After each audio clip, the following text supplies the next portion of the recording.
অনেক অনেক যুগ আগে যখন দেবলোক মর্ত্যলোক আর পাতাল এই তিন লোকেই শৃঙ্খলা ভেঙে পড়ছিল তখন দেবতাদের মধ্যে অহংকার ধীরে ধীরে বাড়তে শুরু করেছিল।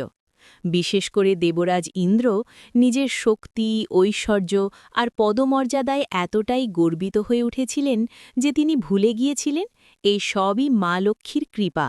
ইন্দ্রের অহংকার ও লক্ষ্মীর প্রস্থান। একদিন মহর্ষি দুর্বাসা দেবরাজ ইন্দ্রকে এক অপূর্ব সুগন্ধি মালা উপহার দেন।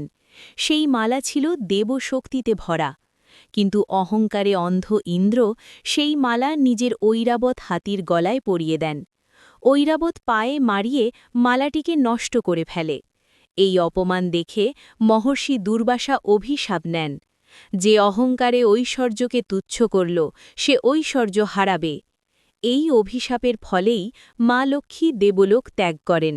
আর লক্ষ্মী চলে যেতেই দেবলোক শূন্য হয়ে যায়, যজ্ঞ বন্ধ হয়ে যায়, দেবতারা শক্তিহীন হয়ে পড়েন। পৃথিবীতে দারিদ্র্য অশান্তি লোভ বাড়তে থাকে। অসুরদের উত্থান। বলি বানাসুর প্রভৃতি অসুরেরা একে একে দেবলোক দখল করে নেয়। হতাশ দেবতারা তখন ব্রহ্মা বিষ্ণু ও মহাদেবের শরণাপন্ন হন। ক্ষীর সাগর মন্থনের সিদ্ধান্ত। ত্রিদেব সিদ্ধান্ত নেন ক্ষীর সাগর মন্থন করতে হবে, কারণ এই মন্থন থেকেই উঠবে অমৃত ঐশ্বর্য আর মা লক্ষ্মী নিজে। কিন্তু মন্থন একা দেবতারা করতে পারবে না, তাই অসুরদের সাথেও সন্ধি হয়। কূর্ম অবতার ও মহামন্থন। মন্দর পর্বত হয় মন্থনের দণ্ড, বাসুকী নাগ হন দড়ি। কিন্তু পর্বত ডুবে যেতে চাইলে বিষ্ণু নেন কূর্ম অবতার, নিজের পিঠে পর্বত ধারণ করেন। মন্থন শুরু হয়। সমুদ্র ফুঁসে ওঠে, আকাশ কাঁপতে থাকে। হালাহল বিষ। প্রথমেই উঠে আসে ভয়ঙ্কর হালাহল বিষ। সৃষ্টি ধ্বংসের আশঙ্কায় মহাদেব সেই বিষ নিজের কণ্ঠে ধারণ করেন, নীলকণ্ঠ নামে পরিচিত হন। একে একে উঠে আসে রত্ন। তারপর উঠে আসে কামধেনু ঐলাবত কল্পবৃক্ষ অপ্সরারা চন্দ্র। সবশেষে সেই মাহেন্দ্র ক্ষণে মা লক্ষ্মীর আবির্ভাব। ক্ষীর সাগরের বুক ফুঁড়ে পদ্মের ওপর দাঁড়িয়ে আবির্ভূত হলেন মা লক্ষ্মী। চারদিকে আলো সুর দেবস্তব। সমুদ্র নিজে রত্ন অর্পণ করল। দেবতারা বললেন, হে মা, আমাদের রক্ষা করো।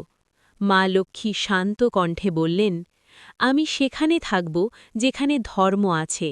তিনি স্বয়ং বর হিসাবে বেছে নিলেন শ্রী বিষ্ণুকে। এইভাবে লক্ষ্মী নারায়ণ যুগল প্রতিষ্ঠিত হল। লক্ষ্মী ও সংসার। মা লক্ষ্মী কেবল ধনের দেবী নন, তিনি গৃহলক্ষ্মী রাজলক্ষ্মী ধান্যলক্ষ্মী বিদ্যালক্ষ্মী।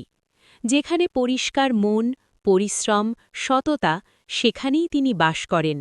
কিন্তু অলসতা লোভ অহংকার অন্যায় এই সব দেখলে তিনি নিঃশব্দে চলে যান।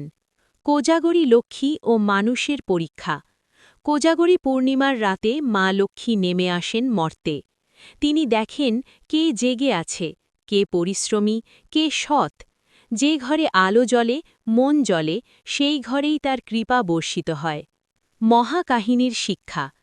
এই কাহিনী আমাদের শেখায়, ধন নয় ধর্মই আসল সম্পদ। অহংকারে লক্ষ্মী থাকেন না, পরিশ্রম আর সততাই লক্ষ্মীর আসন। নমস্কার।